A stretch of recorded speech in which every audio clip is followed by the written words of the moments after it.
Here at Nomad Capitalist, we've been talking about the benefits of having a second citizenship for years. And a lot of Americans in particular have taken me up on that offer. Getting a second passport either as a plan A for further tax reduction, as a plan B for what we call citizenship insurance, some protection from the chaos of our times.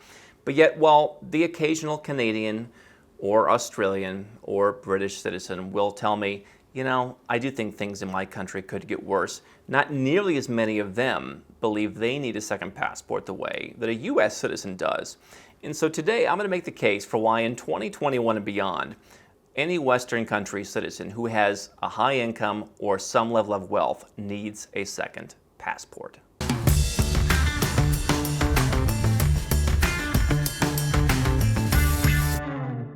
Hi, I'm Andrew Henderson, and here at Nomad Capitalist, my team of 30 people, our network of global experts, and myself help 7- and 8-figure entrepreneurs legally go where you're treated best. You can learn more at nomadcapitalist.com. And I believe that the years of going where you're treated best, the need to do that, are ahead of us. We've seen the chaos that 2020 brought, and now the bill is coming due. What are Western countries doing? They're bringing out all the things that they've been looking to trot out for years, the things that politicians on the fringes have talked about: taxes on millionaires, wealth taxes, even retroactive and extraterritorial taxation. You see, up until recently, and effectively still, the United States was basically the only country in the world, save for the tiny African nation of Eritrea, that taxed its citizens on their worldwide income. You had countries like France that say you can't move to Monaco, or countries like Mexico or Norway or Italy that says we're going to restrict where you move for a couple of years. But by and large, anyone else was free to leave their country, move somewhere else, and get out of the tax net. If you're a British citizen living in London, you could move to Dubai and you could reduce your tax bill pretty easily. Now, we've been talking about how they have been tightening up some of those rules. If you look at some of the tax court cases in various Western countries, sometimes people have been dragged back into the system years later for something as simple as keeping a storage locker in their home country. And so the governments have made it more difficult as more people have left the country, as digital nomadism and expat, as all that stuff has gained steam. The tax agencies have made it more difficult to leave, and they simply leave and hope everything works out. It doesn't work as well. So that's one thing. But now what I see is you have countries like China saying, oh, you're living in Hong Kong? Well, that's China, so we're going to tax you. You don't get Hong Kong's tax rules, you get China's tax rules. And I've seen more countries talk about citizenship-based taxation, whether it's Canada or others. Countries in the face of unprecedented budget deficits, debt levels going higher and higher, are going to need some way to pay the bill. And I see a couple things they're going to do. They're going to, number one, try and impose wealth taxes. In the case of the UK, we've seen them come out with a 5% wealth tax. You pay it 1% a year for 5 years if you have more than a meager £500,000.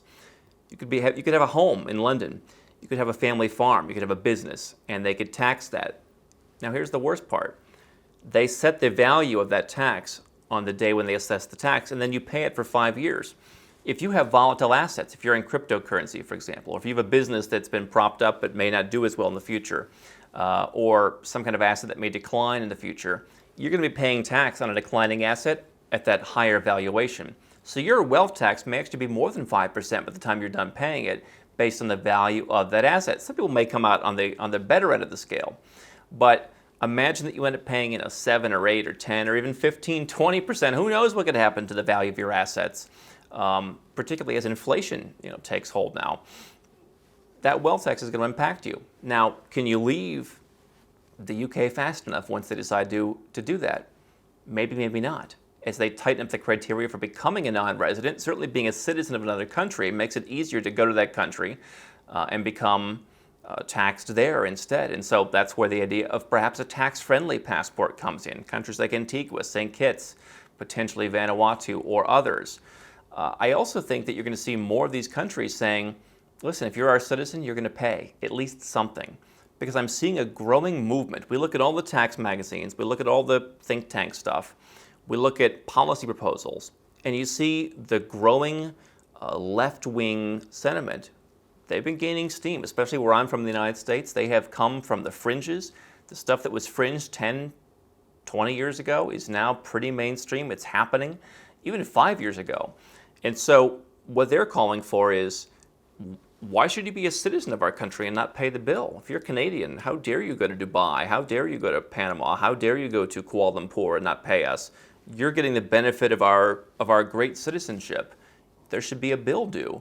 And I think that attitudes in that will change in coming years. And so it's possible that a wealth tax applied in the UK or in Australia or in Canada, where it is being discussed in those places, it's possible that they could say, you know what, you live in Dubai, tough, we need the money, you're paying it.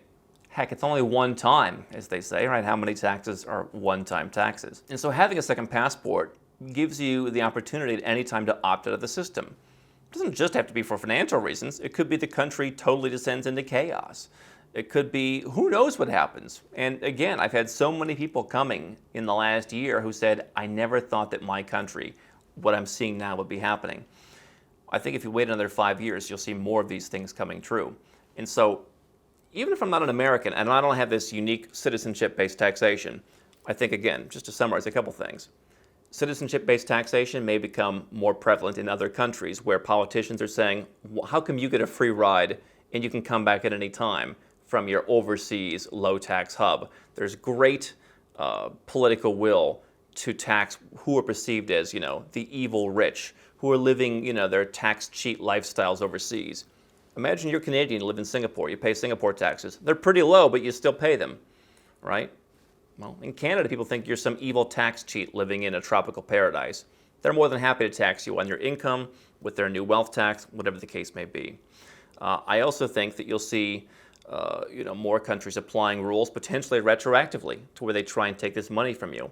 And I think that at times they may do it in a way that you don't have much time to react. And so, having a second passport, having a country where you can go to, potentially a tax-friendly one, where you can opt out of this stuff. I think that it's one thing to say, I want to live in San Francisco, and I'm willing to pay the crazy taxes. If you do that, and you're agreeing to that, then that's one thing. But what if you just want to be left alone? For example, I didn't want to live in the U.S. If the tax rate would have been 0, I would not have lived in the United States. I just wanted to be out. I think the potential investments, I think the money to be made, I think the lifestyle, the social life is all better, for me at least, was better out of the U.S. But there was no way for me to opt out. I lived in fear of bureaucracy. I had to file endless forms. If I made one mistake, they could take a whole bunch of my money. And so I had to, in the early days, how I learned how all this stuff worked was I was doing it myself, and now I help other people do it. But sometimes you just want to say, you know what, I'm done. You're not taking 5% of my money. You're not taking 10% of my money. I don't want to be a part of this anymore. Having a second passport is the ultimate freedom to do that, because we've seen in 2020 a residence permit that could be great. But if you had a residence permit in Thailand, you weren't getting in. And so I think a second citizenship could be the first step. Having a residence permit somewhere where you want to live, or multiple residence permits in different places, would expand your flexibility of places that you want to live. But for me, citizenship is the ultimate solution. It's the ultimate, I can go as I'm a citizen. And so I would be looking at potentially a Caribbean citizenship by investment. If I wanted to get into the EU and I had the wealth for it, I would potentially look at the Malta citizenship by investment while it is here. But I would also look at slower tracks. I would also look at countries where I could go and establish residence.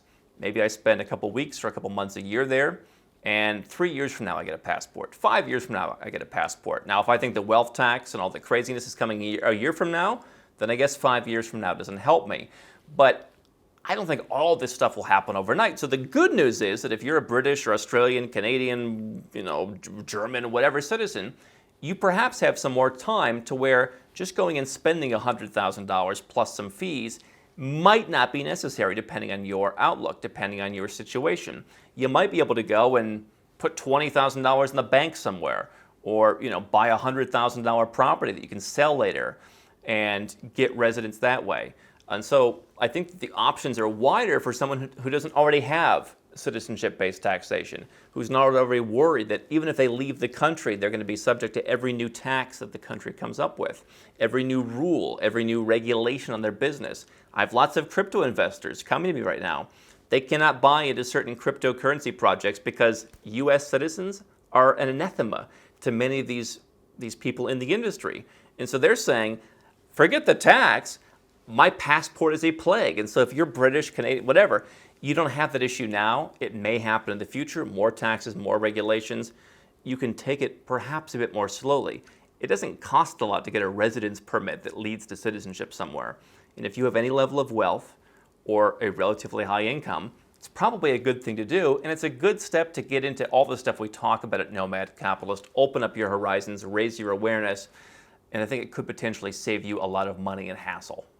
How can Nomad Capitalist help you? 4 ways. Number 1, subscribe to our channel and click the notification bell to make sure you get our new video every day. Number 2, get a copy of Nomad Capitalist, the book. You'll learn a lot of my personal experiences over a dozen years of studying this stuff, as well as exactly some of the strategies that you can use to build your Nomad Capitalist plan. Number 3, if you're not sure where to start, but you want to come and learn from my team and I, you want to come and mingle with like-minded people, learn more about our live conference, Nomad Capitalist Live. It's coming up soon. And number 4, if you want some help right now because you've got a burning issue, you need something solved, you want to lower your taxes, get a second passport, or build the Nomad Capitalist lifestyle of your dreams, go to nomadcapitalist.com and click on Become a Client.